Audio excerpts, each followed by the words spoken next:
الحمد لله رب العالمين والصلاة والسلام على سيدنا سيد الأنبياء والمرسلين وعلى آله وصحبه أجمعين. Muhterem Müslüman doğullum elhamdülillah. Taştan yakından gelip dört. Benim gelirlen biri. Allah Teala oturuşumuzu kabul etsin ödergahına. O dünya ahiretimizin önküden ne beter abadaniyetine sebep olsun. Bir kitap azamşı ki telefonları mümkün olsa söndürün. Bolmahada vibrede de hatta koyun ki bir az vakta bir celese da neme pula paylananak. Ya başta bir hatta çim gelinenak. Bir celesede gazayı ruhani ruha gerek bir imit ba. Sonun çim geliptir. Fikrin imiti mutalaye mufid. Mutalan eğer doğru mutala olmasa, doğru kitaptan olmasa fikir dahiliye. Fikrin mutala insanın fikrinin xorak şu. Aladan bilen gözün açyan, işlemeni duruyor şu. Ta yetiyansan. Karnın imite belli öyle. Anırdan kemelenine içinden gıygırıya, men susayan niye? Men azıgıyan niye? Bana kırgıncak dağıt gerek, bana çay gerek. İçeriden bir gıygırıya, dili yoğun yani. Onu hiç kimin düşünüyor, fakat sen düşünüyor. Dokun açtığın havarı yok diye Türkmen. Karın dok, düğündeki aç, onun havarı yok. O bir gazaba Müslüman doğun, imanın ki, ruhun ki, kullu vücudu insanın ki. Şol bayet temin olmalı. Doğru suretinde tağziye olmalı. Eğer doğru suretinde tağziye olmasa, şol insanın ruhun fesada çekiyor. Ruh ke fesada çekilse, fikro kullan cismde şoň bilen harap oluyor. Fi kulubihim marad. Allah olan hakkında diye, olan yüreklerine meriçilik var diye. Yürekte bir meriçilikler oluyor, cism bir meriçilik oluyor. Cism haraplıyor, yürekte bir meriçilik oluyor. Ol insanın ruhun da oluyor. Tefekkürün da oluyor Müslümanlığı. Çünkü o vakt al oluyor, ben de umman soğananım uzağa gitti ya. Böyle şeylerin atam datalarla pişnihat da veriyor, intikat etti. Beter uzağa gitmeyin. O zaman 45 dakika var, 50 oldu ama moyunca hemen haber ver böyle. O men vakt elimden çıkıyor. Bir geceki celesemizin mevzusu bir gengrek bir zat. Çıra ve beçe illet. Camiada bir sürü sorular var. Müşubahatlar var. Bu bir sürü galat andaz tefekkürler var. Aslında anırda dören yeri kafirler üstünden. Kafirler tefekkürleri muhtelif risaleler üstünden. Çe neveştari olsun, çe guftari olsun. Muhtelif risaleler üstünden, muhtelif risaleler bilen CD olsun, internet olsun, mahbara olsun, radyo olsun, şu tefekkürat-ı ilhadi, gayri din-i İslami, şu cami-i insaniyete bilmecmu himmetine ilka edip doğrulaşını. Ki şöyle diye varken, ba nihayet ahirin keyfiyet film oyupturlar. Yani bu hayvanattan adı ne mi? Heştadiye kısmeti. Raz mı? Razı? Ha. Ortadan zahiren şibir attı bir muhite hayvanattan gurun edipti. Ama şon adatında bir neçid adı ilka ettiği cama. O Müslüman navcavanla ki çünkü İslam'dan, dinden, agahide adanarak kullansan fikrettiği ki şon aytyanda adı bir doğru da mıkhadiye. Ortadan 7-10 tavaşan gödeptirdin. Şon arasında burada oklak görüyordu. Müslümanın ağlaman galiye ertekün orhan camada şonu Müslüman hanavadı ululan oğlanışok ağdına alıp barakayım şeyle burada mıkhadiye. Evvelki elbette Müslümanın aytacak kefide. Ama camiada şu ad bağdat. 2 haftada bundan evvel bir yerime oturuştum. Vaqt oturuşunda şeyle bir oğlanla bilen. Olur dehri diliye. Kur'an'ın lafzını olara. Arada lafzı ismi İngilizcesi materyalist diye. O bir insanlar ki Allah yok deyip dururlar. Camiada şu insanlar ba saf sade oturuşluya olgun bir navcavan oğlan bilen oturuştuk. Şuyan qaytiyan muradım şu. Elinde de olakan guşilerden mi? Tabletten adam içinde bir tane kitap var. Hamşa kitabı evine sürüp sual cevap ediyor. Ama ahire kokadım ne mi kitap okuyanın? Üstüne yaptır nakde Kur'an. Kur'an'ı gelip kafirler öz yandan ödi nakd ediptirler. O meni yaşça ahun şu takriben 20 tane soru etti. Allah tevfik et meni yaşça ahun şunu cevabını verip biliyor. Hiç zaten o. İdafe de hatta yani. Ebrik soru ne mi? Kur'an'ın da inerlekem açıyordun. Alif, lam, mim. Kaf, ha, ya, ayn, sad. Yasin. Alif, lam, ra. Alif, lam, mim, ra. Şu ne manat var? Kur'an'ı yıkıtıp Allah iyi veriptir diye aytıyordunuz. Ve bir kitabı ki ta kıyamet cellim tamamı şubahata cevap bu diye aytıyordunuz. O şiddetin kitabınızda bir sürü evveli Kur'an'ın adı alif, lam, mim bir daha ki manatana namefhum. Bu nece kitap diye. O ben ona dedim, her bir padişahın ödüne bir razı oluyor. Her bir hanamadan da ödüne bir razı oluyor. Her bir şehrdar, bağışlar da ödüne bir sürü razı oluyor ki şunu başta hiç kim etmiyor. Ve alimul gaybi ve şehade Allah. O Allah'ın da bir sürü rumuzatı var. Öd kitabında şunu getiriptir. Onu hem kim biliyor? Peygamberçiliğe yetip ta ki şu anda çelliğin Müslümanın akidesi kesin manasını kim biliyor? Allah bilen peygamber biliyor. Biz bilecek ki. Ama şu kelimatı hurufu mukaddeye diyelim ona. Şunun üstünden şu Kur'an'ın küçüklerin harfini üytkedip bulmayanın sabit ettirdi. Biz Müslüman elhamdülillah imanında Kur'an inna nahnu nazzalna zikr Allah biz şu Kur'an'ı özümüz nazil ettik ve inna lehu lahafizun bir de Allah şuna hafız. Biz buna imanımız var ki Allah Teala şuna hafız. Bunu hiç kim üytkedip bilecek ki.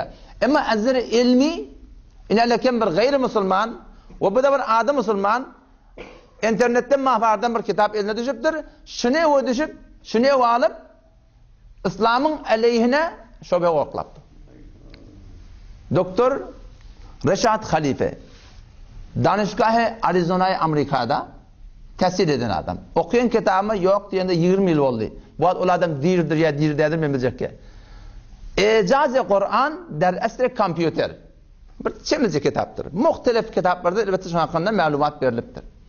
Adam çok hudayın benneti geliptir Kur'an'ın remzini tapıttır.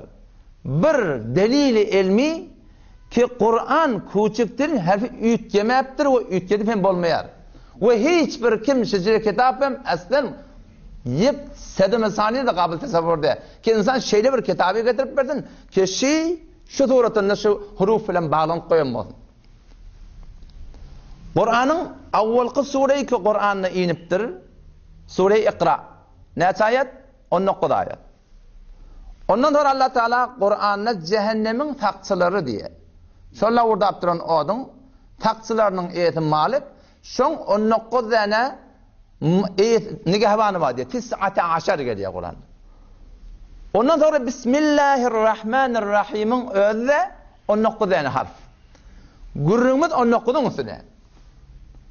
Bismillahirrahmanirrahim 19 harf. Evvelin sure 19 ayet ve cehennemin taksıları da 19 tane firişte. Yankı Doktor Reşat Halife geliyor.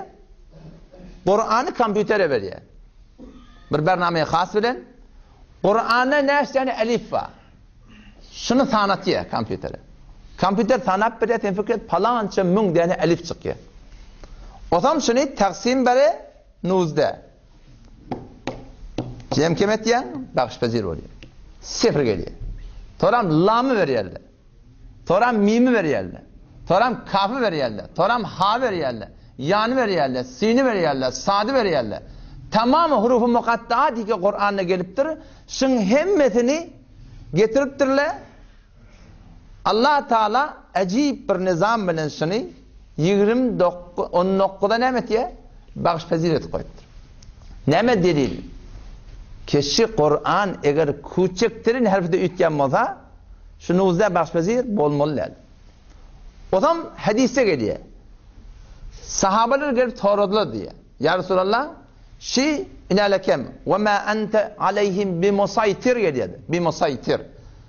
O Araplar dille ola. O zaman ya Resulallah diye sen şunu saat bilen yazıyan şu sin bilen yazılmalı diye. En şu biz biliyoruz şu biri khahari khadahar yazıyatla.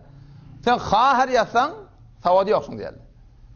Ama Peygamber nasıl gel sorattır Araplar ya Resulallah sen şunu bimusaytir şunu saat bilen yazıyan şu sin bilen yazılmalı. Resmul hatta arabi sin bilen. Ona Peygamber Aleyhisselam ayıttı diye ki Cebrail Aleyhisselam bana ayıttı ki siz şunu saat bilen yazın. Ini sen tasavvur et birlese. Eğer şolun Peygamberimiz şunu resmul hatta arabi bilen sin bilen yazan olsa ne mi ya sin mada? Şey değil mi? Ya sin ne mi verdi? Cur gelmerdi. Ezzir ilmi bir kitabı ki küçüklerin şunu kıymırladık olmuyor. Taraf hesabın ne mi? 19. 19 bilen tarafta. Ondan sonra yeni bir kurun. Bir ilhadi fikir. Allah'ın öz zatının hakkında. Vallahi ki körü belli. Yulicul leyle fin nehar. Allah şol zati ki giyeceğini günnide talya. Ve yulicul nehara fil leyl. Günnidi giyeceği talya. Yuhricul hayye minel meyyit. Ölüp yatan yumurtkadan diriğini çıkarıya. Ve muhricul meyyiti minel hay. Ölüp yatan yumurtkanı diri tavuktan çıkarıya. Vallahu enzele mines semai ma. Allah şol zati ki defeden yağın yağdırıya. Vallahu yukaddirul leyle ve nehar. Allah şol zati ki giyeceğiniz ulultuya, küçertiye. Vallahu akhrajakum min butuni ummahatikum. Allah şol zat getirdi enelerinin gevreğinden çıkarıya. La ta'lemune şey'e hiç bilmeyerdiniz. Vallahu Allah Kur'an'da bu kadar yerden tarif etiyor. Körü belli Allah hem yerde şunun kudreti görüntü. Huvel evvel vallahi ki evvelden bağmıştık. Vel ahiru ahiret selim olacak. Vel zahiru görünüp duran kudret şonki. Vel batın ama Allah'ın ödüğü göde görünmeye. Allah hem Kur'an'da sonra ediptir. La tudrikul absar. Gözler Allah'ını görebilmeye. Ve huve yudrikul absar. Ama men Allah gözler göreyeniptir. İnne şol Allah'ı ki hem alem cihanı fakat şol idare edivati. Bir valiyavada coğrafiyayı vücudun 170 santim boyum. Bu valiyat coğrafiyayı mesahati İran. Bu valiyat coğrafiyayı mesahati Asya. Ondan sonra garra git. Kulli cihanna, alem cihandan edafi evince öz vücuduna fikret. Men başımdan ta aşağına çelli. Menin şu öz vücudum aylamaklıkta menin ne medehalatim var? Geçip birini tapayla. Gözüm kırıkmaklığına men elim demiş. Dilimin aşağına çeşme koyuptur men elim demiş. Kalıp buruptuğu men elim demiş. Kulak eşittuğu men elim demiş. Murt ulalya takkal ulalya men elim demiş. Okuyun diye men elim demiş. Merilli yerden men elim demiş. Şafa tap yerden men elim demiş. Yağda yerden men elim demiş. Tam ol yerden men elim demiş. Hoş ol yerden men elim demiş. Ne mi bizim elimizde? Şu coğrafiyayı vücudumuzda hiç bir zadi bizim küçüklerin dehalatımız bulmuş ya Allah Kur'an'ı şol vakt elamını kıldı. Allah kavvettan kulağatın lehul halk yaratmaklık fakat Allah'a khas. Vel emr alem cehennet tedbir etmeklik hem fakat Allah'a khas. Fakat şu destur verdi. Bizim ne haysiyetimiz var? Allah bizim hakkından deyiptir ve hedeynahun necdeyn. Biz de iki yol verdik diye. İnne hedeynahus sebil. Biz yolunu kökürdük. İhtiyar verdir yani. İmme şakiren ve imme kafura. Ödelin o. Şunu ihtiyarın var yani. O zaman şu taydan kullu Kur'an şu an aktaranda cenneti cehennemiyle gurrun geliyorsun sen ne? Hiçbir cehennemi şuna aitmaya ki menin mağlayıma yadığılmıştık avvalsı değil. Hemmeti bol peşinden nerede? Fi cennati yetesâelûn. Ehli cennet cehennemiyle soruyorlar. Ara Allah perde koyuptur diye. O tağının nığmatı aynı tavuk beyli kesmeyiş yalak. Bu tağının kılgında beyler kesmeyiş yalak. Geçse de beni esas etmeyiş mi diyalak. Olun da esas etmeyiş yalak. في جنات يتساءلون أهل الجنة شل جهنميden soruyorlar ما سلككم في سقر نمثل جهنمiyeti نمثل sebep olursunuz cehennemi olmaklarında قالوا aytıyorlar لم نكن من المصلين namaz okuymadık ولم نكن نطعم المسكين garip qatar ödemiyorduk işir yoktu zekat yoktu وكنا نخوض مع الخائضين zindagin bihude geçiriyorduk وكنا نكذب بيوم الدين kıyamet yamasan öğlep dirilmeli inkar etiyorduk diyor. Hiçbir cehennemi men bolup berişinden her kim bolup berişinden arda. Men ol manglayma yadgılı değil mi? Ve qalu law kunna nasma aytyanlar ey kaşke aydilan kefe kulağa atmazakta ev naqiliya kulağa atmak dursun öz kellemiz işleden mozakta ma kunna fi ashabis sa'ir biz cehennemi bolmadık diyor. Dünyanın bir bayağı gurdeş olduk. Ne mi haber dedi o? Namaz okuyana Huday minnet. Ne mi haber men narbağın yanında tuttum. Haber şu narbağdan sonra dedim. Narbağ ne mi diye dedi? Narbağ kıygırıptı her yerde dedim ben. Fendur ila athari rahmetillah. Allah'ın nazar rahmetin ve de yağından sonra yad gelenden sonra keyfe yuhyil arda ba'de mevtiha ne yaparım Allah yer diriltiye ölenden sonra yannak ne yaparım her yerde diriliye qarğan her yerde ne yaparım diriliye inne zalike lemuhyil mevta bir şekil Allah hetmin ölürde diriltecek dedi. Narva şuna ihtiyaç dedim. Dirilecek zaten diye. Kaygıtmıyor şu taatım diye. O ben Müslüman mıyım ya? O zaman rahat dedim ki Kur'an'ı kabul etmedin mı? Hava. O Kur'an kabul ettiğinde Allah ellezine yuqimune salat Müslüman, mümin adamlar, orada adamlar namazda kavsursun yerini getiriyor. O sen Kur'an kabul ettiğinde namaz sen boyun alma oluyorsun. Ha, Kur'an haşiye gitmedin. Dehriler, materyalistler. Alem cehennem Müslümanlığın siz cemaat insaniyetin içinde beter az olupdurlar. Kennemiş çıkışlar. Geçen zamanlarda. Belki şu Kur'an'la fakat birçe ayet Kur'an mı? İşare başı dehrilere. Dağlarların hemmeti Allah'a ananıyan kafirler. Dağlarların hemmeti Allah'a ananıyan müşrikler. Fakat birçe ayet Kur'an Sure-i Câthiye ayet biz çağır biz sepenç. Ölmekliğimiz, dirilmekliğimiz şey tabiat bilen ettirirler. Ma hiye illa hayatuna dünya zindagi işi zindagiye dünya deyildi. Ondan sonra dünya yok. Kıyameti yok. Nemutu ve nahya ülyasında diriliyat ve ma yuhlikuna illa dahr bidişi tabiat öldürüyor dedi. Gece günü gelip bilem qarriyat. Ve ma lehum bizalika min ilm. Allah şunun hakkında aytyan kebini öldürünü alımı da yok. İnhum illa yadunnun. Gümen etiyede diye. O zaman Allah Teala'nın ödünü anlandırmadan için yaradıptır. Öğrelip dirildiğinde ne kadar delailler getirip durdu anne.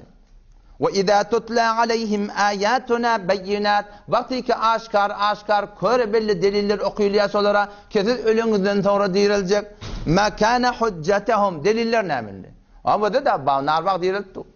Almabaq dirildi. Ha? Hemmelat ölüptü dirildi. Bir yumurtadan sonra ne yapalım sütü çıkıyor. O da Allah'ın kudreti şey.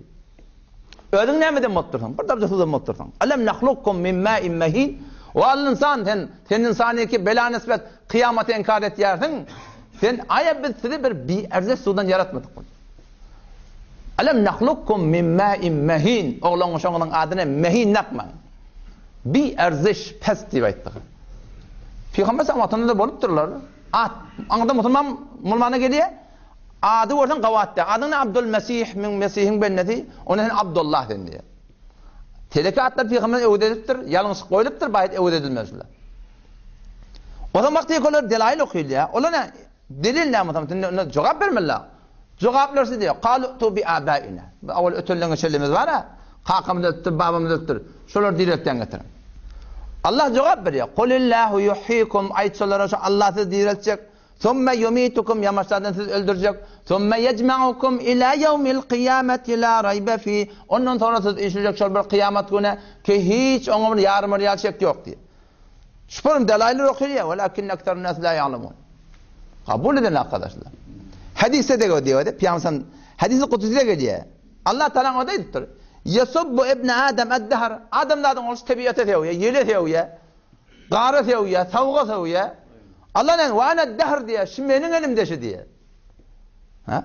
Biyedi el-leylu ve nehar. Benim elimde gece gündüz aylap duran, getirip duran. Kim şu? Allah şu. Başta burada attı. İnna Allaha falikul habbi ve neva. Birçok şul Allah, o da Allah'a marif eden şey diye. Kur'an'da saf sadı. İnna Allaha falikul hab. Birçok şul Allah deneyen yarayan ve neva şanıgda yarayan şul. Falikul isbah dağıtıryan şul. Ayda ne mi diye Allah? Zalikumullah. Şur etyen Allah diye. İnis şıla gelip şu Allah'ı ki hemmedadi yaradıp koyup du kudretini şunu inkar etti ulan ağzıyla. Köre belli Allah. Allah Teala ödün tanımaklığa sevayin kişi kudreti ki koyuptur hemmedadi şol aylaptı şol getiripti başka bir sürü delailleri bir köre belli zatlar insanın vücuduna koyuptur ki insan şunu inkar edebilmeye. O ne mi? Sereştin öd yaratılmaklığın Allah beni senin sereştimedi, fitretimedi. Bir form yarattır Müslüman doğan. İşin kıyınçılığı çözünü şu Allah diyemeyen Allah diye. Türkiye'de bir de iş yapıyorduk. O zaman Rumaniyle var. Bir kısa rağmen kurunda söyledim. Aslında materyalist. Belkul İsa'dan anak. Gece saat 3'te yer titredi. Mene görmedim, gören oğlanla var. Şol olukan ayınlamadı ya. Şunun Allah deyip gitti diye de. Yere içinde ayadı yoktu bir kurban mayın. Şul fitretin şu tadı oyun ya. Allah aynı bela nispet it eyetin tanışı alıp insanla eğer fitreti mesh olmasa işin kıyınçılığı çönne hot bu hot Allah diyerdi. İçirdi burada koyup durdu. Bela nispet biri gitti ya doktor bazıya. Onun bunun namusuna. O zaman var ya tatışmanına var ya. O zaman hiç Hudaya da şönaka. Hudaya şun yine gitmediler rahim. Var ya, o zaman birden anında bir iş kuruyor ha. Bu tadı bir matur geldi başlıyor. O tadı iki nefer var diye. Sıkılıyorsun da. Canallah evurla edecek yemin diye. Didiriyorsun şundan. Şigerek diye Allah mahvetsin. Şigerek beni ortaya etme. Men ince çekey Allah. Firavun 9 tane Firavunmuş, Faraone. Şu 9 Firavun'un biri iddiayı Hudayet. O zaman şu iddiayı Hudayı eden Firavun Kur'an'da Allah Teala dastanı getiriptir. Musa Aleyhisselam mukabında du. Vakti ki derya çümye bu bir deryan soğut orundan avutlaptır da şonda fitresi tadı gol etiye. Şonda fitresi tadı oyanttır. Amento diye. İman getirdim. Üst taraf iddiayı iman etiye. Amento iman getirdim ben. Neme? Allah ilahe illellezi amenet bihi benu İsrail. Şu beni İsrail'in ilahı var. Benim şuna iman getirdim. Ve ene minel muslimin. Ben Müslüman etti.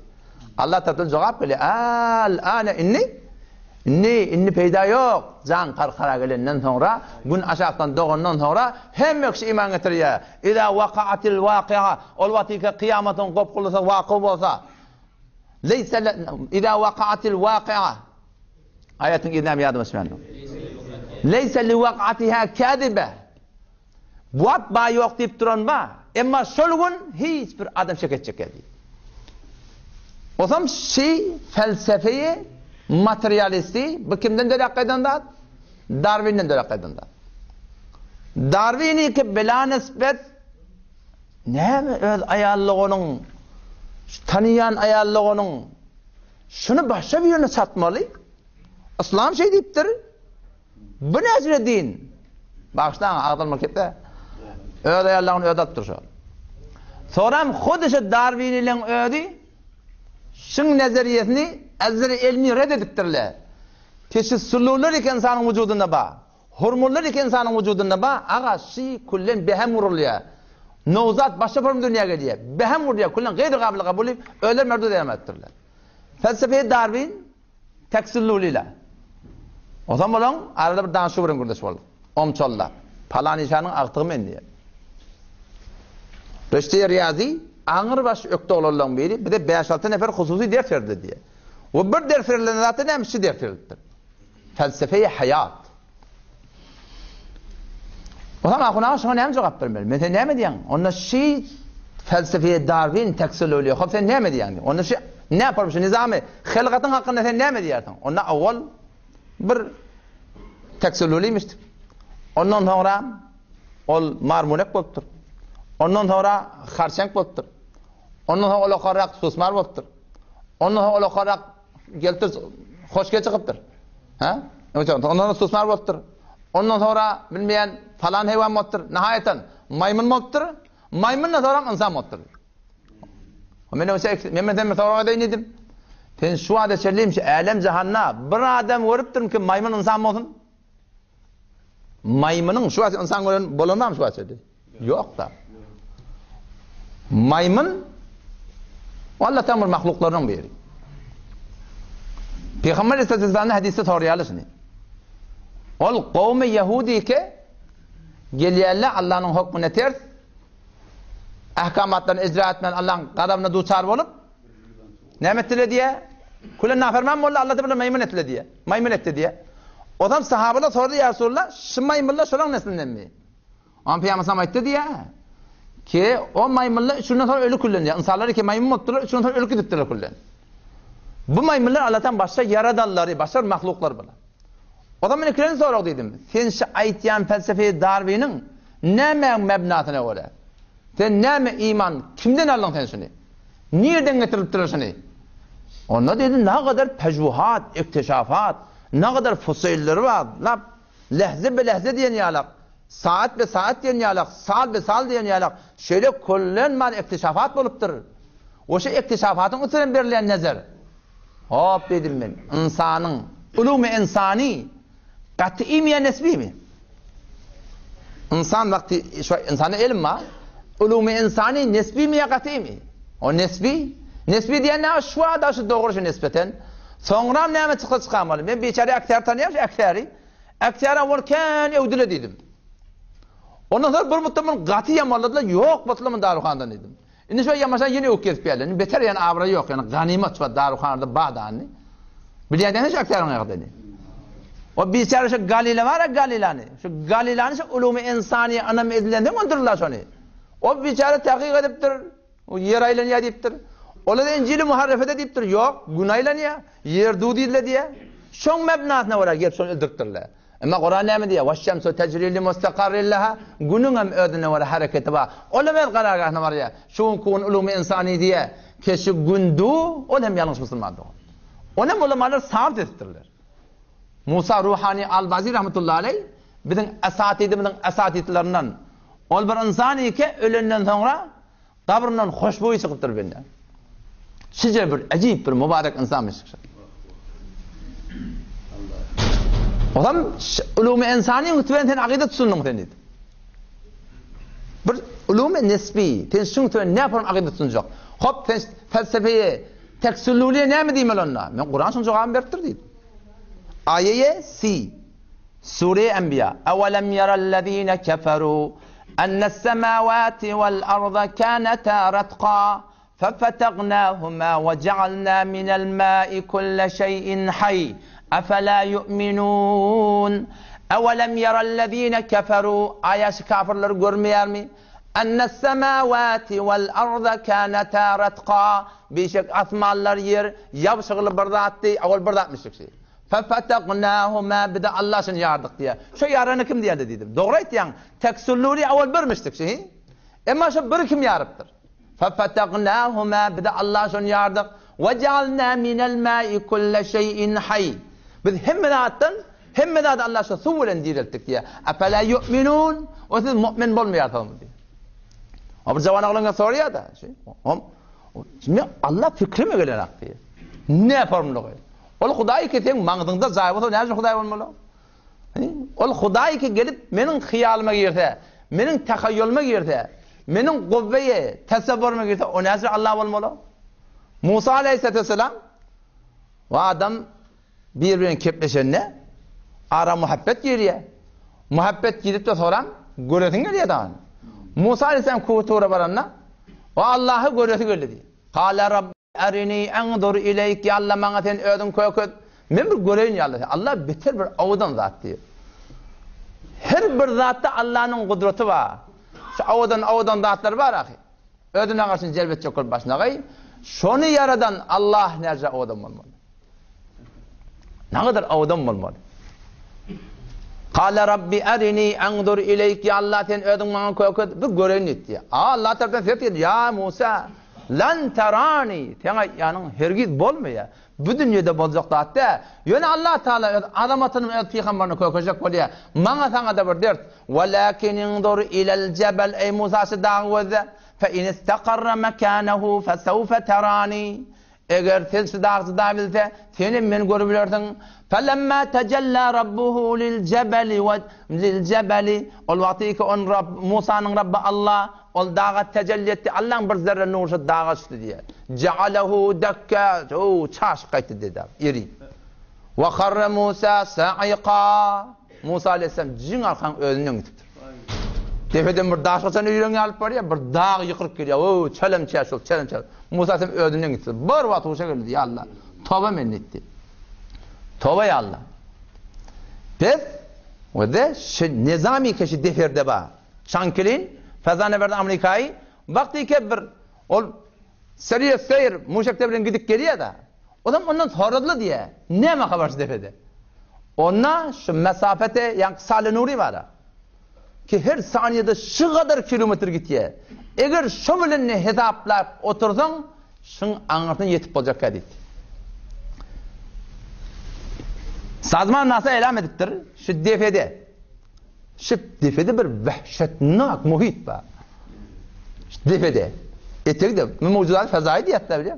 Biz mevcudu fezayı da şu var. Gün meğer fezada değil mi? Ay meğer fezada değil mi? Bir de fezada da şu var. Kurece fezada ne kesin? Sazman nasıl elam etti? Fakat defedeki görünen yıldızları, o langırda görmeyen yatan dağıtla var. Ki insan hiç vakitten görüp de bilecek ki? Hava. Görmeklik hiç hatta mümkün ne olacak ki? Fakat şu görünenler 1, 2, 3, 4 yıldızları seyyarlar tanımam olsa 3 milyar yıl gerek deyiptir diye. Tihitabet defede ne mol şu defede. O zaman şu bir nihayet fezanın içinde Kure zeminin ne mehissiyeti var? O şu Kure zeminin içinde İran'ın ne mehissiyeti var? Ve İran'ın içinde Gülistan'ın ne mehissiyeti var? Ve Gülistan'ın içinde Gümmedin ne mehissiyeti var? Gümmedin içinde şu mescidin içinde men ne meğirinde biri? Ne kadar bir nihayet. Allah şun hakkını elam et ya. وَلَا يَعُدُوا حِفْظُهُمَا Allah Teala şunu hifzetmeklik kıyın ne diye. O da burada böyle götürmek meşin götürdüm da inerlekem. İnam Allah'ın iştahdaşın burada kataklı. O şu attım da tandıraklattı o şunu. Şunu sen hifzedip şunu aytyan yerinde takla şunu bolmaya şey. Tandıraklattı. Bara artıyaş.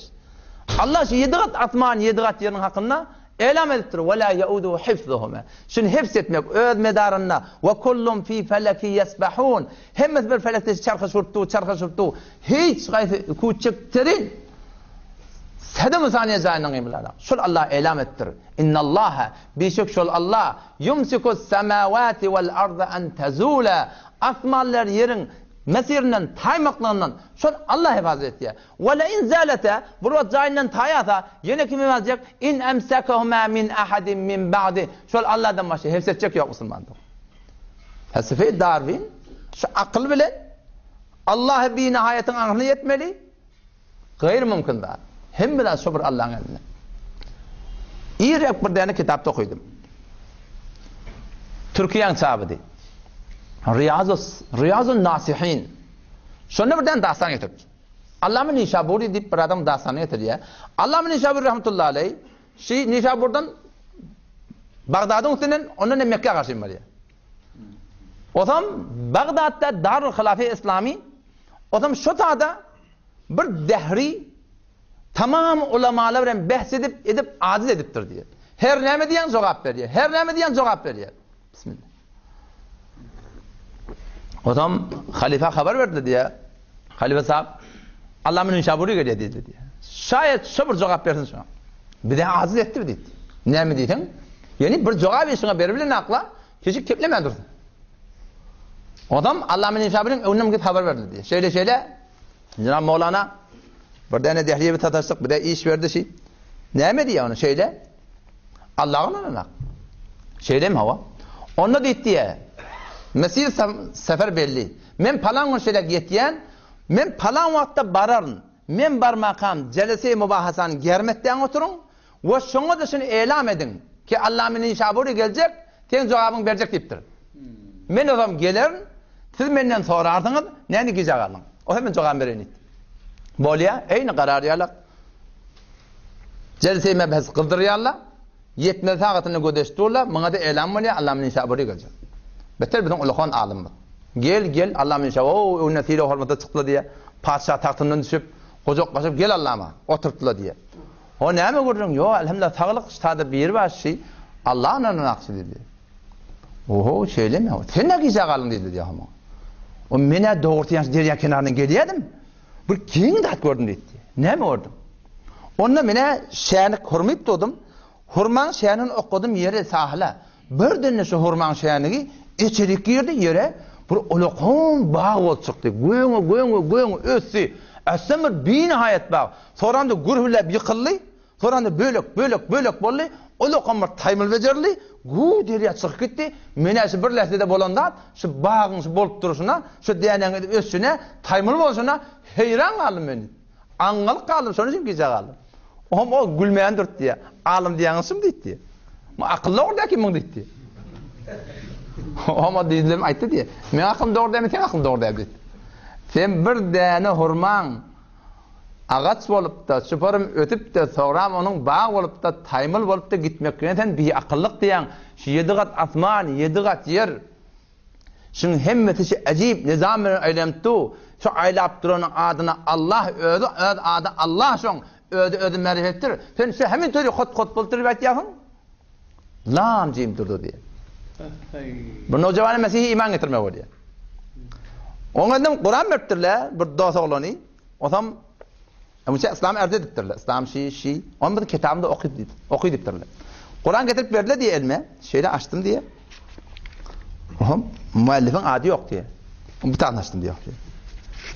Muallifin adı yok diye. Yok da El-Kur'an-ı Kerim minallahi Teala yoksun diye. Onun bakıştan muallif kim dedim diye. Onun muallifi yok. Munazır künde kim? Allah dedim diye. Şeyle mi o? Okuyup dedi. Okudum diye şu Kur'an. 6 aylıkta okuyup da iman getirecek oraya. O zaman bir gün ne? Adet Mesihime göre bardım balakhanama. Pencere acayip bir hava açtım. 7 tane şem yaktım. O zaman sonra dua etmedim. Ya Allah, ben sana iman getirecek. Yönü bir şerti var. Sen işimi görüp duranı, bilip duranı, men yağdığın haber varlığı. Bana tep bir kököz ödün. Şu şemle sönsün. O zaman ben sana iman getirecek. Amin kavlu olsun, şemle önküz aynı diye. Kıymılana. Yamaçlarda nece var? Yamaçtan dua etmeye durun. Ya Allah bir kökü diye Allah ödün. Bir kudretine döneyin. Sen şu görüp duranı, men bir bileyin. Bir kökü diye Allah. Gözüne den başına den yine kabul olsun, yine şemle kıymılana. Ama ahir kaçacak man ya Allah hem sen bir kısa sen de olacak. Bir kısa sen men iman edecek ya Allah dedim. Bir denne yüreğime geldi diye. Kur'an okuydu diye. Allah'ım Kur'an'ı şöyle açtım diye. Şu ayet geldi diye. İnne fi halqis semavati vel ard. Birçok asmanların yerin yaratılmaklarına, vaktilafil leyli ven nahar, gece gündüzün gidip gelmeklerine, gece gündüzün ulalmaklarına, git kalmaklarına, ve enzele mines semai ma'a, şol Allah'ın defeden yağını indirmeklerine, fe ahya bihil arda ba'de mevtiha, ölüp yatan yeri diretmeklerine, ve tesrifir riyahi şiirler, beyrek şeyler aylap dolap getirmeklerine, la ayatil li kavmi yaqilun. Aklını işleyen adamlara ne kadar nişaniler var. Okudun diye şunu öğreteceğim. Ya Allah, hem de seni iptu dedin ya. Vallahi köre belli Allah. Hem de şöyle mutlu Müslümandım. Hem de adımız şöyle. Fakat ihtiyar var. Kime uğrab olacak? Halka uğrab olacak mı? Halka uğrab olacak mı? İyile uğrab olacak mı? Dine uğrab olacak mı? Bes şu Müslümandım. Baş istetti. Yöne vedim, müşkil nerede? Şu an bizim öyle camamız, Müslüman bir kepleri ağına alıyor. Asıl Müslümanın almalı da der o. Yani öyle biz İslam'dan şınaktımız bolmadığı derekli. Biz xud bir sürü suallar etiyaz ki bizi İslam'ın mukabilinde muhalif koyuyor. Ne mi deyip bir düşünmeli zat ba, şunu düşünmem var ya. O dehlilin gurun tökönü. Şimdi bizim aranın başta bir tefekküre galat ba. Çıra ve beçe illetini o var yatıyor. İkinci galat tefekkür ne mi? Bir de şu form düşündürülüptür. Şu kafirler olsundan. Ki her kim Allah anansa, onun her bir dini olsun. Ol Allah'ın yanına makbul. Lafz İngilizce Pluralizme dini diyorlar ona. Pluralizme dini diyorlar. Her kim her dini olsun. Mesela orayallah inelekem Allah yolu, bundan geçen Mesih'i ol, Yahudi ol, ondan sonra Budayı ol, ondan sonra Çin'in butperestlerinden bir Hindustani ol, Müslüman ol. Maksat Allah'ın radiyeliği, vicdanın olsun. İnsaniyet olsun. Din hem bir din dersin diye. Gati yanlış kel. Allah Kur'an'ı elam ettir. İnned dine indallahil İslam. Bir şey makbul din Allah'ın yanına İslam. Ve men yebtegi gayre zalike dine. Her kimi kişi İslam'dan başka bir dini özüne intikab etse felen yuqbele min. Her kişiden kabul edecek ey Allah Teala. Makbul din Allah'ın dini. Özümüzden misal veriyor o da. Bir zatlar var ki insan şunu kabul etmiyor. Vicdanı sağlam adam kabul etmiyor. Ayal Allah'ın adıyla erkadımı halal oluyor. Şu ayal gelse bilans ve hazirin 20 yıl hizmet ettik diye İyme, içme, pişirme, düşürme hiç zaten kemçilik yok. Yönü geliyor şun doğasını ödüyor adam tanım. O bile ne irtibatı var? Ondan da zat diliye onda muhabbetin celbet yok başına gay. Bilen onu 20 yıl hizmet hemmet yerde dökülüyor. Mahal şurada mahvetin eğer doğrunu sanmadı. Allah hemşeyle Müslüman doğru. Kefimden şimdi ulamalar ettirler. Eğer insan hemme zadi kabul edip ama Allah'ın bir söymeyen zatları var.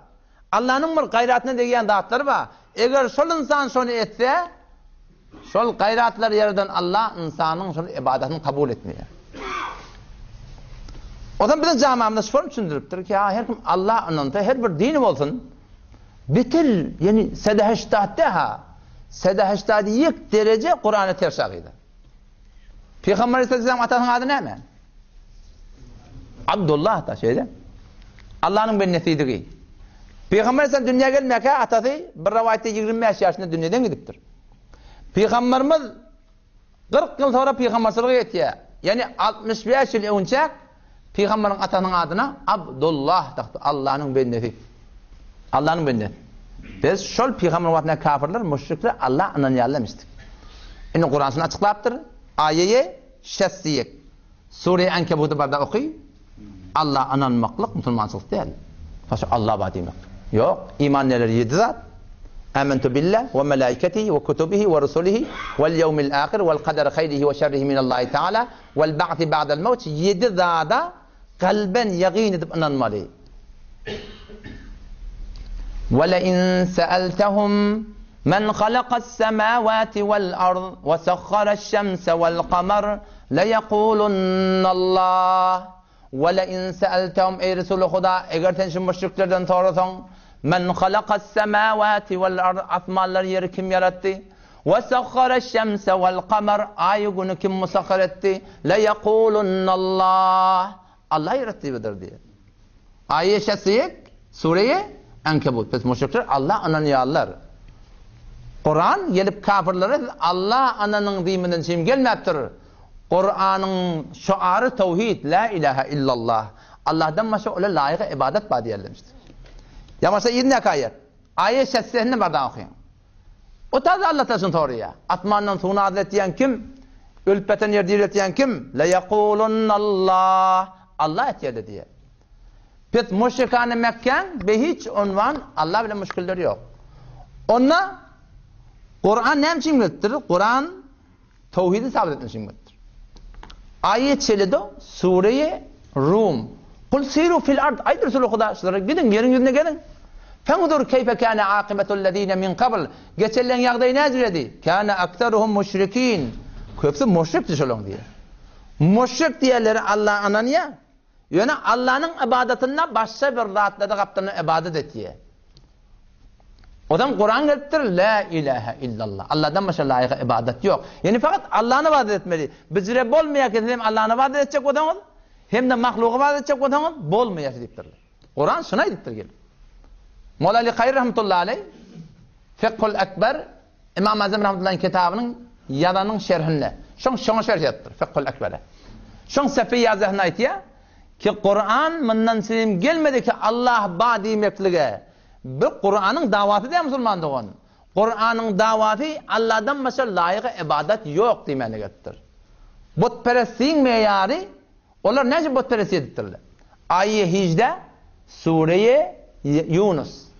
Ve ya'buduna min dunillah Allah'dan gaýry ibadet ýerler botlary ma la yadurruhum ol bir botlary kolary derer de bermeýär we la yenfa'uhum peýda de bermeýär. Ona ne ibadet ýerler. Ve yaquluna haula ayt bot berse şu botlar çykaryslar. Allah mısınlar? Yok. Şufa'una indallah. Allah yani bizim şefaatçimiz diýerler. Yani şolar şu mucessemelerine Qawa adamdan ruh atlarına doğrulaptırlar. Şolar Allah Taala aydanını kabul ettirýär diýerler. Şefaat-i qahri diýerler. Bizim mabutlarymyzda, laýyk ibadatlarymyzda, bizim Allah'dan ibadet ýerlerimiz bunu biz Hudaýy düşman edip durýarlar. Ve yaquluna haula ayt bot berse şu botla Allah mısın? Yok. Şufa'una indallah. Allah yani şefaatçimiz. Allah irade ediyor. Kul etunebbiuna Allah Hudaýy haber berýär şefaatçi diýip. Eger bagan şu botlar şefaatçi bolýarmydy, Allah'ın öýde ederdiler. Şefaat-i qahri sabit etýärlermişdir. Ya ayeti Sure-i Zumur'da gelýär. Ma na'buduhum illa biz botlar ibadet etmeýär. Näme üçin onu? Maksat näme? Li yuqarribuna ilallah. Bize Allah ýakynlatdylar. Allah'ın tanımanlarına golar. Müşkil nerede? Tawhidde. Allah'dan başga laýyk ibadet ýok. O zaman mana şu tawhidi düşünmeyen maransan, meneteni musulmanna bir sürü müşkilçilike girdi. Ve de önce musulmançılık näme? Şonu aýtyp bereyimmi? Kafirlik kime diýerler? İnelekin tefsiri Ma'riful Kur'an kafir tarif etýär. Allah ananmaklyk, ýani ananmaklygyň gurunda. Onu açyklap aýdypdyr we de. Hulasy iman ibaret ezinet ki ançara Peygamber sallallahu aleyhi ve sellem as-suyu Allah awurdy. Ve subutana qat'i ve yaqiniyet hamara bayet ba qalb tasdiq kerdi ve haqqanis. İman yerlersi Allah Resulü'nün her näme getdir qat'i ve yaqini mesaillerde cennetin hakkında, cehennem hakkında, kaza ve kadarın hakkında şu mesaillerin hakkında qaçını qalben ananmalı. Pes eğer yeki azin talimatına hak ne danet? Ay şeyle burada bolacak mı diýse. Ya tasdiq ne konet? Kafir näme demiş ben. Şol adama näme diýilýär? Şol adama kafir diýilýär. Pes fakat Allah ananmaklyk musulmançylyk diýär. Ondan sonra yine bir taada getirýär. Ve de nezd-i Huda imani muteberes. Ki hamanın da imanı sahabe başladı. Sahabeler ne yapar? İman getirdiler. Eyni şolon kıyalak musulmandan iman getirmeli. Der gayrin suret iman bir hesap ne miyayet? Bedihis ki iman sahabe meyar-ı imanı ümmetes. Pes ança mutabık meyarına başladı. Ne tenha azzer-i şer ban iman gufteni mi şevet? Belki be amel konendeganiz mümin itlağını mi gerdet? Her aqide be ameli ki berhalaf meyar-ı fawq başladı. Egerçe zahiren khub bude ve baniyeti khub enzam giret. Nezd Allah faqide etibar. Şotaydım ben musulmandıgın. Musulmançılık fakat Allah ananmaklık değil. O zaman şu meselenin biz avadan düşünmeyen pek. Biz el musulmançılığımız ne kadar ketle var. Mehrem ne mani? Yürün arası olsun. Dilet pak başı. Namaz okuydun okuymadın. Zaten mesele değil. Yürün arası olsun. Vicdanın mı olsun ağa? Diyecek hep demiş mi? İnsaniyetin mi olsun diye. Hesap ne gerek? Ağa yurcusu bilen, bacası bilen, rahat oturup çaytı içmeli. Ağa şunu Kur'an ne ediptir ha? Ya yürün arası olsun. Şu bizim kavuşaklığımızda musulmanlığın bir tüzat sever. Bir esasi bir tutunma, şunu tuttun mu, lağıl şunu bilirsin ki men günahkar gedip yani. Ama şu at ki bizim musulmançılığımızda katı kavuşaklık var ya. İslam'a taktı da. Namaz ne mi? Mehrem ne mi oluyor? Falani ne mi oluyor? Bu İslam'ın mukabilinde duha. Ne mi değil musulmanlığın? Çünkü biz la ilahe illallah'ni düşünmem var ya musulmanlığın. İnalekem kurun şunu ne var da? Bir ayettir la ilahe illallah. Allah'dan başka layık ibadet yok. İbadet dediğin ne? Bir fikrettiği fakat siz rükû, secde, şu ibadet mi kadiye? Nama belki ibadetin bir am bir muhtelif envai var. Bir ibadetin tarihi var. Anır baş ödün pedeltmeklik. Ve bir seydatları Müslüman ki İslam şuna ibadet koyuptur. Ve şöyle vakti kede diyen la ilahe illallah min Allah'dan başına layıka ibadet bilemek. Ondan beri gel İyyâke na'budu gel. İyyâke na'budu yalla ma fakat tora ibadet mi konayım. Ma fakat tora mi peresteyim. Şu perestişin manası ne mi? Şunu düşünmeli. Şunu düşünen de tap eline öyle. O da tefsirden okuyup verin. Ayet iniptir. Ayet siyet Sure-i Tevbe. Adi bin Hatim radıyallahu anh tiyadi Müslüman olan, cavan olan Mesih'i o Kur'an okuyup veriyor, bir dene durdu diye bu ayet neymi diye o biz ulemaları ibadet ettik diye Allah. Biz Kur'an mutteham edipti diye ki biz ulemaları ibadet ettik. Gelip ya Resulullah deyiptir. Allah bir de bey diye biz ulemaları ibadet edemek. Ayet Sure-i Tevbe. İttekadu ahbarahum ve ruhbanahum erbaben min dunillah. İttekadu tutunlar Yahudiler, Mesihiler. Ahbarahum evet ulemalarını ve ruhbanahum evet keşiş pap kıssislarını. Erbaben min dunillah. Allah'dan gayri Rab tutunurlar. Vel Mesih ibn Meryem. Mesih pisel Meryem Rab tutunurlar. Ve ma umiru emredilmediler illa liya'budu ilahen vahida. Şu ilahi vahide ibadet etmedi. Fakat Allah'ın ibadet ettiği baydırlı. Bunlar gelip ulemalarına ibadet ettiler diye. Ya sonra biz ulemalarına ibadet edildiler. Kavvetli dikkat. Öyle şey. İyyâke na'budu bir elin kavuşuptu da. Bunu otururken namaz İyyâke na'budu. Yani biz fakat sen ibadet ettiyiz. Ya biz fakat sen ibadet ettiyiz. La ilahe illallah da şuna ettiyiz. Allah'dan başka layıka ibadet yok yani. Ama biz kelime düşünmeni ettir. Biz Allah'dan gayrı ibadet edip gelip yet. En işin Müslümanın bilmeyişi yanak. Bilim şunu. Şunun için hecab inkar ediliyor. Şunun için mehrem namını inkar ediliyor. Şunun için namaz, yeni bir zat. Ne kadar mesalelik Müslüman şun kun bediri temessur o diye. Şifir mıktır Müslüman, kafirin ahlakı bizim Müslümanların arasında var. Ahire Sure-i Veylül Mutafifin okuda. İnnellezîne ecremû bişek kafirler kânû minellezîne âmenû yedhakûn. İmanlı adamları görürlerine gülüyedir diye. Ve izâ merrû bihim yetegâmezûn. Her vakti ki imanlı adamların yanına geçenine barmak somada bar ya ha falan. Öyle mi bu parçam? Ütgettir. Ve izâ enqalebû ilâ ehlihim enqalebû fekihîn. Öyle bana cak kulurdu. Falan ne var? Ütgettir kullan yolunu ütgettir diye dedi. Ve izâ ra'avhum kâlû inne hâulâ illa dâlûn. Gomrahları görüyor mu bu parçam? Şu ahlak şunku Müslümanı şey diye. Müslüman gelip şu adenanı yüzünü örsün. Müslüman gelip şunu takkalı koysun. Müslüman gelip şunu topuğunu kokasın. Müslüman gelip bari şunu ağay falanı çağırttığında bazen da sen dost bağışla hemen avvala bilmeyenmiş ki biliptir. Wow, münkurçülük kim bir? Öğlak gelmeye tabi şunu oyna. Şu da Müslümanın iş. Ne mi deyip? İyyâke na'budu. Şunu düşünmem var ya. O zaman Peygamber'in ayeti diye o da Fars'ını okuyup verin. Ayet taknun ettibak ne yaptadı?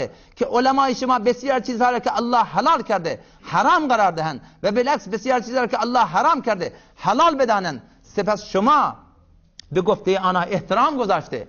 Ana haram mutabıkı fetvayı ulemaya kod halal ya haram bedanit. Şeyle boldu mu ya bolmadı mı? Onun ari bedurisi ki çinin bu da. Şundan şey dedi. Peygamber ayeti de iğnes ibadet kerden ulema. Elhamdülillah bizim ulemalarımız Allah'ın halal haram ettirenakla. Ya Allah'ın haramını halal ettirenakla. Eğer istiva bolya hiç bir gayetinde bizce bir niyet yok. Yöne meneteni Müslümana şu mesele ihtilafı ki mantıkada ba şunu hetmin tahkikatten Hanefi mezhepten tapın. Ay falani ediptir da takdir zan ediptir da bolmaydı. Tahkikat Hanefi mezhep ne diye. Yine onun anladığı bir kurum var. Ve de şolan halal haram ettir, haram halal ettir. Şolan fiili hürmetini söyleyeyim, şolan gövne demeyecek ol. Şuun bizim Türkmen ilimiz halka öyle bol vermedi. Halkın gözünden kaçmayacak olup, halkın aytyanına at taktırmayacak olup ödüne, halal şolan aydanne o şolan gövne olacak olup başına koy. O zaman hatar sonuçta. İyyâke na'budu, kimin ibadeti var? Sen ödün vicdanın sana cevap ver. Vakti kolar Allah'ın hükmünü değiştirirlerine şu ulaqallarının fiili hürmetinden söyleyeyim. Şu Allah'ın hükmünü değiştirip ay havada şurayı doğrudur da deyip şu aydan ne varan şu ibadet bolyanmasa meni sen şu kun ilin gövnü görecek dinde bile de halkın gövnü görecek halıkın gövnü dedik şu hatar Müslümanın kat hatar. Muhammed günah kırken 30 kere namaz okuyor. İyyâke na'budu. İyyâke na'budu. İbadetin başı bir diyen ki. Hatsana çelim şu şirk bilen yaşaman. Şirk diyenleri fakat Allah'ın rükû secde etmekte. İneleke mu'de addi bin hatim yine şun gurun geliyor. Tazun okuyup verin. Pes danesim ki eylama halala haram danesine çizse fakat der ihtiyarı Allah has. Ve eğer kisi bavucudu danesine ahkamı halal ya haram okudaven perde diğer yerleri mühim şerik bilen falan halal et biliye haram et biliye. Ve sokan uğra ki berhalaf anahas pezirofte vacibül itaab danet güya hemen şahsa ibadet mükrenine Allah radit. Pes çinin şahsi aşikara bir şirk müptela geçti. Tevhid fakat bir Hudaya sığınmakta. Himmet adında tevhid Hudaya uğraşma. Himmet adında Allah'ın ibadet etmedi. Addi bin Hatim geliyor. Pes müşerref şedeni beslam be huzur Resulullah sallallahu aleyhi ve sellem derhalike selibi dergardan daşlar. Bar yaptım. Peygamber ne mi diye? İn bot rahim az gardanet birun biyaber. Müslüman şunun ne kadar kılın lakın diye. Yine burada takım kesiyor. Hop İslam'da yok da şey. Yo men yüreğim doğru ahi. Sahaba da biliyor musun? Necəsin yüreği doğru olmalı. Necə ihlaslanmıştık ki Allah bana sana soları imanın meyarı veriptir. Yüreği bokurdan birden selip var, bu botu da bokurdan oklamın diye. Halik onun yüreğine zırrat yok ahi. O tabi şöyle aydan o da Müslüman doğun. İbadet dediği neymiş? Şunu mu düşünelim bit? İbadet. Onun şu gururuna geçeydi. İbadet. Vakti iyyâke na'budu yalla bil fakat ibadet yetibet yahvede. Mana ibadet ine sefîsel şesçar marifil Kur'an. Ki tamamen niruy khudrat sarf itaate kamil az perverdigar konid. Ve ba der nazar gireftin azamet ve tersi az Allah az nafermanu ihtirazım ait. İbadetin manası. La ilahe illallah. Fakat Allah'ın ibadet etmediler mi? Ba tamamı vücut Allah'ın edene öyle bulmalıydık. Sonra mı da 3-4 bölüye. Vakti ki mi guyit. Kafirler vakti ki hitap et yan. U'budullah. Ey kafirler. Allah'ın ibadet edin diye aydılarına. Ne mi dedi biliyor musun? Yani perverdigar khudra ibadet konid. Halk parası ve bot parasıyla raha konid diye aydılar diye. Kafirlere. Kafir yaptır. Allah'ın ibadet et. Ne mi dedi ki? Bot parasıdan elçek. Halk parasıdan elçek diye aydılar diye. Barای منافقین این است که از نفاق دست کشیده در خود اخلاص پدید آورید. منافقları که پیغمبر صلی الله علیه و bağmıştık. Ve şu zamanında bol paşarıya Müslümanların arasında vakti ki şuna diyor "Ubudullah" Allah'ın ibadet. Vakti ki bir münafık diye namazına "İyyâke na'budu" ya Allah fakat seni ibadet et. Yani ne mi dedi ki? Senin nifakından el çek, doğruyundan el çek diye ayettik. Barای Müslümanların günahkar ines "Ubudullah" diye ayettik. Allah'ın ibadeti ne manası var? Az günah eraz kerde be itaate kamile Allah ruya verit gibi ettik. Vakti ki bir Müslüman hey Allah'ın ibadet etti. Ne mi dedi? Günahdan ne çıktı ettik da. Baba Allah'ın ibadet etti. Yüzünde Allah'ın ibadet etti. Başka bir şey ibadet etmedi gibi ettik. Toyunda Allah'ın ibadet etti. Yatında Allah'ın ibadet etti.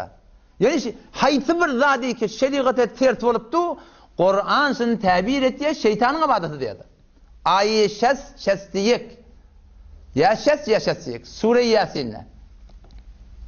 Alem ahid ileykum ya bani Adem. Ey Adem'ladın oğulları. Ayem ben sizlerin ehde peyman bağlaşmadım mı? Ne mi ehde peyman ya Allah? Allah ta'budu şeytan.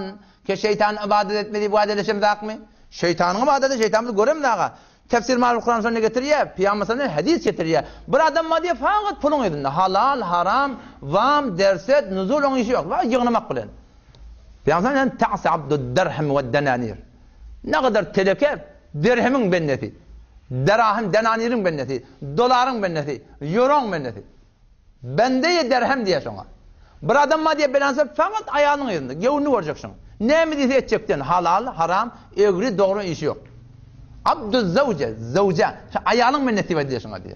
Biz Müslümandan o da bizim müşkilet haliyen sade ne mi biliyor musun? Şu vakti diyelim İyyâke na'budu. Yani biz fakat ibadet et yani fakat men Allah'a oraya olacak dediğin şey. Onun sahabeler dini şu form düzdürler. O zaman şu taydan vakti ki Hazreti Ömer radıyallahu anh o tada Huzeyfe ibn Yaman'ı görüyor. Huzeyfe Peygamber'in razı Resulullah. Peygamber'in sonra 300 tane münafık adını veriptir. Enedi falani, atat falani falan. Hazreti Ömer Faruk radıyallahu anh öd hilafetinde Huzeyfe berdik geldi. Nemi amirul müminin. Allahu Ekber. Bir zadi ki men 40 yaş yaptırın şu an selim 50 yaş yaptır, 60 yaş yaptır, 30 yaş yaptır. Henüz men hıyalma da gelen akşı. Huzeyfe berdik geldi. Nemi? Men şu münafıklığın içine adımam dedi.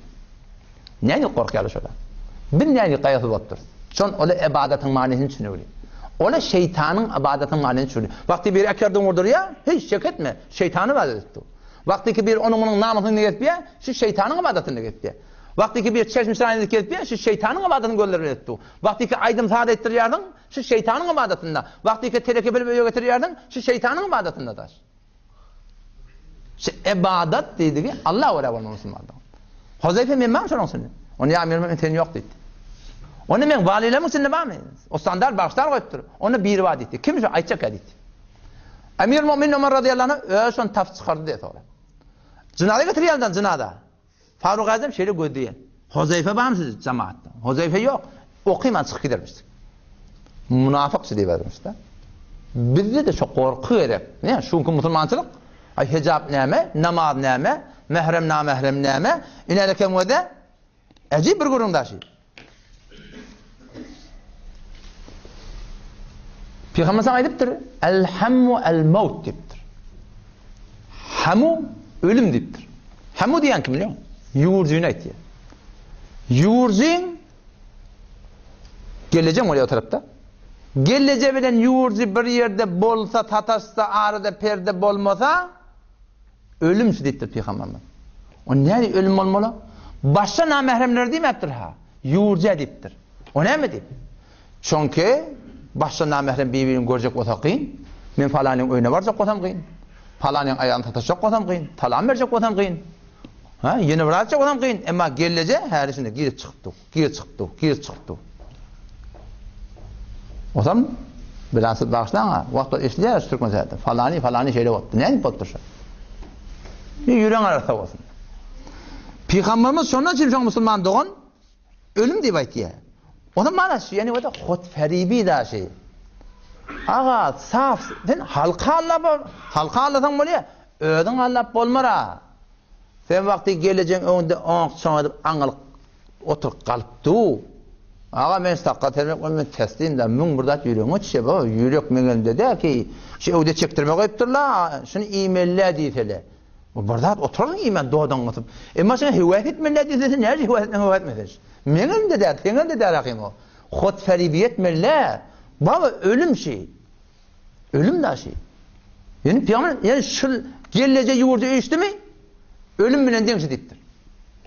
Yüreğin arasında olsun ne mi? İneleke moda Müslüman.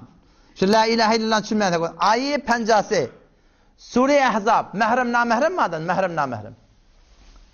Bazıları birbirine oturuşmanın icazeti yok. Geleceği bilen birbirlerden icazeti yok. Yeni bırakma icazeti yok. Mehrem. O da mehrem namehrem ne yapın tanıyım? Anlatacak da. Kimin mehrem kimin namehrem? Ağa sen mehremin ol burada mı kedesin? Hiç öte nikah alıp bilmeyen. Aslen bolmuyor ha. Men geleceğim şu an nikah alıp bilmeyen. Ama doğanım ayrılsa men geleceğim ayağımı alıp bilen. Peki geleceğim sana mehrem deşladı. Qaynen molya hemişe sana mehrem. Ayağın özü de mehrem sana. Yegenin molya, ağın bilecek gıydı olya. Daydan molya, emmen molya, seni tüydemdiren heley olya. Bilecek tüydemdiren bir ayarlığım bilen o olya. Sadece şey, kim ben mehremim? Aslen mi şimdi kadar bilmeyen? Qalanlar ne Müslüman doğan namehremiz.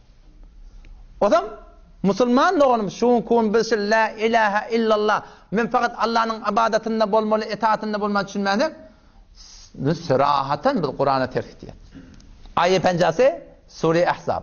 Ve izâ se'eltumuhunne metâ'a. Ey Resulü Huda ayet ümmetine her vakti ki peygamberin denalalarının bir zat sorasanız fes'eluhunne min verâi hicab. Perden idinden soran arada perde olmalı. Şimdi Müslüman bahane getiriyor işte. Öyle ne mi? Yüreğin arasında olsun. Size bir laf olur mu? Size de yaşap olur mu? Şunu ve de öyde hanavadani varıp da zor etmeliyen ürün yok evvelen. Ama tefhim etmeli. Kavuy. Öyle kitap alın. Yine mi tercümeyi Kur'an mı? Ekidin denanaları. Agahide artsan, imanı kabilansan, sen benim kömekçi olur olsam. Yine zoruna talep ettirsen, bunu ettirip Allah'ın hükmünü etsen bulur ha. Ama heley diyenin etmede 5 yolu var. وَالَّتِي تَخَافُونَ نُشُوزَهُنَّ Ol denaları ki korkuyorsun son nafermanıyla diyenine denaktan. Şeriat orada sen diyenin etmeyecek oraya. Giyin koynak giymeli, celbap giymeli, yüzünü örtmeli, mehrem namehrem riayet etmeli. Halan yerine gitmeli, halan toyuna gitmeli. Hatta insan çeken İslam'a öre sen münkur deyip başına gay. Allah deyiptir evvelin mertebe. Ne etmelidir? Fe'iduhun. Aydıp deyin sorar deyiptir. Aydıp deydir. Getir kilasaya Kur'an'a getir, tercümeye Kur'an'a getir. Qavna varları öyle, terekene varları öyden çıkır. Qatnaşyan yedin doğurla. Baryan hanımadan doğurla. Hanımın bu olmalar fehmi kalsın. O böyle bolmanlı. Tücürlük bilen, acılık bilen. Başartmanlı da. Ne Allah Teala? Vehcuruhunne fil medacik. Düşen gayret alıptır. Doğman geçen. Temin diyeme çeka. Anır diyet demin. Yürü önden bizar demin. Otan gayret belli. Otan düşen gayret belli. Bu bilen ne başartmasa ne yapmasan? Bu bilen başartmasa onu vadribuhum. Vurun şor deyip Allah Teala. Zor etmeli yaştada. Yani vurup imanı göğürtmene hakkın yok. Bir sellem tercüme et de var yani. Nakellerinden kastım. Bir iddir det biliyor musun? Postçilere karşı gühür sen yıkıldın, yüreği ağzın sonra. Bir zor vermeler şey. Hey, 30 ilminle olma Türkmen heleyden korkmayatsı. Şu heleyden korkuyor bir ansiyet. Heley, işte hani simple vatan var ha. Ola 7 günle göğürttürüyor, kavgatçık mı tamaşamaya? Şundan korkmalı, tamaşadır ha. Neyini korkuyor biliyor musun? Şol hemen töreyim kadiyada ettin etmedin bir beterken müşkülüyorum kadiye. Ya dağınak demay? Hava ne anip baryadım? Öyle kella. Bu bilen başartmata neyme? Bu bilen ne bolun aktanı? Sen Hudaya uğra olma. Sen günü 30 rekat iddia iyyake na'budu. Ya Allah men fakat senin ibadetinde ağaç ayalı ibadet etmelerden, doğa ibadet etmelerden saf sade Kur'an şuna ihtiyaç. Şok ediyor Kur'an bu bilen. Hatta Hazreti Ömer korkuyan men münafık olamayın şu korku bizde de olmalı. Yani iyi de oraya bol vermelidir. Halka oraya bol vermelidir. Sen kimin ibadetini ne getiriyorsun senin? La ilahe illallah sen. Bu bilen bolmasa fein khiftum shiqaqa beynihima. Arada korkuyan diyene denak. Bolman o da arada juday bolup barya, ayrışıp barya. Bu taraftan bir gazi, o taraftan bir gazi. Oturup sen hel ettirmeli. Eğer ara düşerler maksadı hel etmek o da Allah vallahu yuvaffiqullah beynehum. Allah son aralarını tevfik verecek, ıslah edecek. Bu bilen bolmasa ne etmesin? Hemişe dengür kabul eden akta. Ne etmesin? Her yoldan gidip de kabul eden. Allah'ın ibadet etmeli. Ayağının ibadet etmelilerden. Çünkü ne demek yani? Kur'an'da sure var, sure-i Talak. Teleke halal. Allah'a naferman bulmalılardan. La ta'ate li mahluk fi ma'siyetil halik. Halığa naferman bulup mahluk doğsun olsun, enen olsun, ayalın olsun, her kim olsun. Allah'a naferman bulmalılardan şunu diyene çıkar. Yani hutferibi. Yüren arasında olsun. Arada bir yere zanime bırdat dedim. Size de aydayın şöyle. Filmlerde de bottu. Saf sade bir aydayınla kuruna yalanla yüren doğru olsun. Ama şu dar koynak dağdan sonra gururun mallı ben baba dedim. Kur'an'a şey diyet ya dedim. Kur'an şey diyet ya. Ayet pencano Sure Ahzab. Mesela zaten o da takdir size 5 90 mesbet ahım oldu da. Biz size düşündürüp bilem de akşani biz onun kefinden kaçta aydam naknadır gurunlar. Özümüzde olguyu emeli de olguyu goftali de zayıf oluglu. O ham sizde şişirem kadiyanında sonra. Görebe de öğrenin de bizden dat görün de. Ayet pencano Sure Ahzab neme büyüktür. Çeşevamış Türkmen kadim. Başa tarvamıştı. Bizden kadim ulamalar mı son neme? Türkmenden getirttiler sonra. İslam'dan getirttiler. Ya eyyuhen nebi ey Resulü Huda kul li azvacike öddenalan ait ve benatike qirlan ait ve nisa'il mu'minin imanlı adam zenalar solan zenalarına ait ne men etmeli Allah. Yudnine aleyhinne min celabibihin öz celbaplarından bir mıqdarlan yüzlerine asallatırlar. Celbap dediği şu aşı çadırı dedi. Bu çadırı ki evacık o da yani maksat. Şu defeden bir dakika giymeli. Şöyle burada yüzünü örtülmeli. Şu defeden ek kayıtmalı şunu. Son Türkmen köyünden her nedir ki intikina Müslüman doğan. Şol meylettiriyor erkek adama. Beylek şeyler. Yeri orta evinden, kaptalından, izinden meylettiriyor şu. Celbap arak gelmeli. Eğer doğru hesap gelecek kadar. Ahir zeresinde menin ekrini Allah'ın giden. Celbabda terrahi ettik. Şöylece Nakşı Türkmeni, tahında Nakşı Türkmeni, Bitir avadan da. Görüngde hem ferhengi Türkmeni ora, hem İslamı ora. Görüngde hem go'niyan da Türkmenin namusu değil. Şunu öyle muzakere edilmeli. Celbab. Celbabın tercümesi ne? Çadır. Çadır deyende bir ev açık çadır yadın açmıyorsun. Çadır defeden geyleyen da bir yeksere burada yeni var. Elcanı halka giydirliyor, borgası ödünden ne oluyor? Gözünün ocağını perdeciği var. Görüngde bir haybat ödü. Şu cayına gelmeli. Ama şu Türkmen konuyu ki bizi giydirliyor ya. Ay bolor falan eder. Ama onu dedim bana gözüm o döneyim. Ben sana bir zat diyeniydim. Kıyın ortan görmezsen demedim. Ben öyle dedim. Ben vakti şu an hıyabanına. Bir denenin yüzüğün açıyor. Gözün açıyor. Bir denenin korsağı gözün açıyor. Bir denenin yağmaşı gözün açıyor. Ben başla ha dedim. Sen yüzün doğruluğunu ettiyen. Şeytan şunu ayağının yanına varanla 90 yardım alacak dedim ben. Ne mi diyorsun sen dedim. Hot feribidin ölçek zaten. Hemen tutuyor yüreğimde baba ne mi yüreğimde bolmayan da açayım ben teslim al bolmayasın. Şunu görüngde yardım atar ya şeytan şu da. O hem ben ne namusuma icazet vermeli? Ki ben namusumun takayyülü başka birinin yorganına girmeli. Ayıracak olan yol ne mi? Yoğurdusun celbab Müslümanlığı. Öylesin muzakere değildi, gurruna değildi, amal edeydi. Kümmette yavaş gelip bari. Meneten ne yakışanın sana? Şu ezder sefte burada yapma, ulup cahine gelmedi. Yani zor bile ne yönemedi? Tefhim gerek cama. Anırdan göremedi, bizi ırtkar etmem mi karşı? Bizi ölmeye kalk başını görürdü mü karşı? Türkmen İlyam aşağıdan ön hecabını uğurlup geldin. Hot feribiyet mi Müslümanlığı?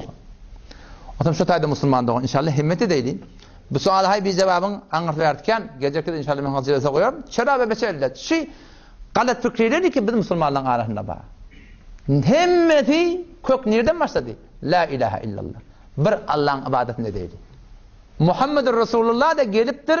Fakat şuna etmeden söyleyeyim. Muhammed Resulullah sallallahu aleyhi ve sellem ödünden hiçbir adet etmektir. Şuna aydını Allah'ın aydını. Hem mustahap olsa etsen ederdin etmedin etmerdin. O müşkülü yok. Ama sünnet olsa, sünnet-i muakkide olsa, vacip olsa Resulullah etti, Allah etti fark etmiyor Müslümanlar.